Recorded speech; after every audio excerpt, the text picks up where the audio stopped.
بسم اللہ الرحمن الرحیم رب اشرح لی صدری ویسر لی امری واحلل عقدۃ من لسانی یفقہوا قولی رب زدنی علما۔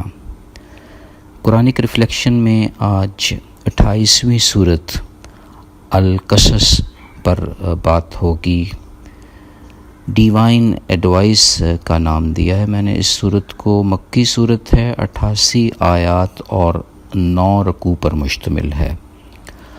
القصص قصہ کی جمع ہے جس کا ذکر آیت نمبر 25 میں کیا گیا ہے۔ صورت کا آغاز قرآن پاک کی عظمت اور اس کے واضح کتاب ہونے کے بیان سے ہوتا ہے۔ حضرت موسیٰ علیہ السلام، فرعون، حامان، قارون، ہارون علیہ السلام، شعیب علیہ السلام کی داستانیں در حقیقت قرآن کی حقانیت اور عالی دو جہان خاتم النبیین کی دائمی سچائی کا منہ بولتا ثبوت ہیں۔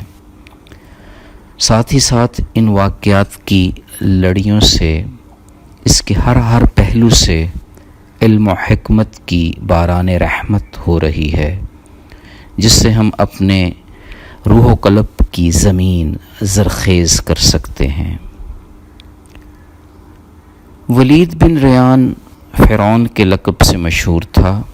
بنی اسرائیل پر اس کے مظالم، فسادات پھیلانا، ان کے بیٹوں کو اس نیت سے ذبح کر دینا کہ کہیں یہ بڑا ہو کر مصر کا حکمران نہ بن جائے۔ مگر رب عظیم کے حکمت دیکھیں، اسی فرعون کے گھر میں موسیٰ علیہ السلام کی پرورش اسی کی بیوی کرتی ہے۔ کلیم اللہ کی پرورش فرعون ہی کے گھر میں شہزادوں کی طرح ہوتی ہے۔ جوانی کی عمر میں پہنچنے پر اللہ رب العزت حکمت کی دولت عنایت فرماتے ہیں۔ سبق یہ ملتا ہے کہ سچی اور کھری نیکی کرنے والوں کو اللہ ایسے ہی علم و حکمت کی دولت سے مالا مال کرتے رہتے ہیں۔ موسیٰ علیہ السلام کے ہاتھوں فرعون کے ایک آدمی کا قتل، شیطان کی دشمنی کا احساس اجاگر ہونا، رب سے معافی مانگنا اور پھر اس کی قبولیت ہمیں احساس دلا رہے ہیں کہ شیطان انسان کا کھلا دشمن ہے، جو اللہ کی عظیم ہستیوں پر بھی اپنے ہتھیار استعمال کرتا رہتا ہے، مگر معافی میں ایسی قوت پنہا ہے کہ رب کی رحمت جاگ اٹھتی ہے۔ فرعون کی موسیٰ علیہ السلام کو قتل کرنے کی سازش پر مدین کی جانب سفر شروع کیا۔ رب سے دعا بھی کرتے ہیں کہ مجھے ظالم قوم سے نجات عطا فرمائے۔ حضرت شعیب علیہ السلام سے ملاقات ہوتی ہے، ان کی بیٹی سے شادی اور پھر 10 سال ان کے ساتھ بسر کرنے کے بعد کوہ طور کی دنیا میں داخل ہو جاتے ہیں۔ معجزے نصیب ہوتے ہیں، بھائی ہارون کو بازو بنا کر مضبوط کیا جاتا ہے۔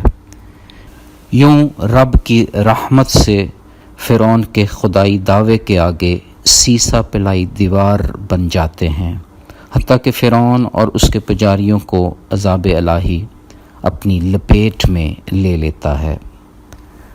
تمام الہامی کتابوں کی مانند حضرت موسیٰ علیہ السلام پر اترنے والی کتاب تورات نصیحتوں کا مجموعہ، ہدایت کا ذریعہ اور رحمت تھی۔ سبق یہ مل رہا ہے کہ اس سے زیادہ گمراہ کون ہو سکتا ہے جو اللہ کی ہدایت کو چھوڑ کر اپنی خواہش کی پیروی کر رہا ہو، اور یہ کہ ہدایت دینا صرف اللہ کے اختیار میں ہے، جسے چاہتا ہے ہدایت دیتا ہے۔ ہدایت کی دعا مانگنے کی سب سے بڑی خوبصورتی یہ ہے کہ کبھی رد نہیں ہوتی۔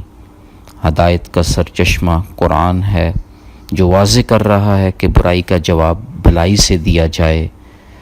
جو رزق رب ہمیں عنایت فرماتا ہے اس میں سے خرچ کیا جائے۔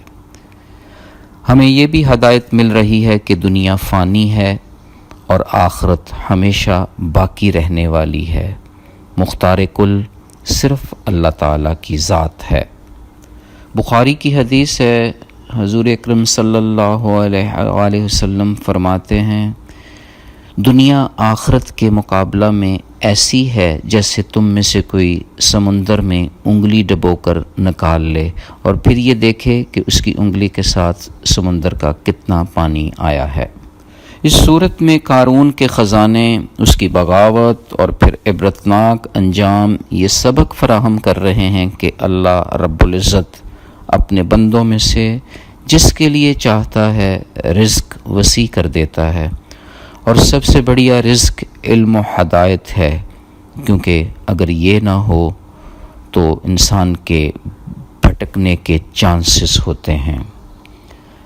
کتنی عظمتوں اور اونچی شانوں والا رب ہے ہمارا، ایک نیکی پر کم از کم 10 گنا ثواب عنایت فرماتا ہے۔ اگر ہم ڈیوائن ایڈوائس پر عمل پیرا ہو جائیں تو وہ دونوں جہانوں میں 10 گنا سے بھی کئی گنا زیادہ انعامات نوازنے کی دسترس رکھتا ہے۔ تو پھر آئیں رب کی نصیحتوں پر عمل پیرا ہو کر اس جہان میں بھرپور سچائی سے جئیں اور آنے والے جہان کا سامان بھی پیدا کر لیں۔ قرطبی نے ایک خوبصورت حدیث روایت کی ہے کہ اس دنیا کے لیے ایسے کام کرو جیسے آپ نے ہمیشہ رہنا ہے، اور آخرت کے لیے ایسے کام کرو جیسے آپ نے کل ہی دنیا سے چلے جانا ہے۔ فی امان اللہ، اللہ حافظ۔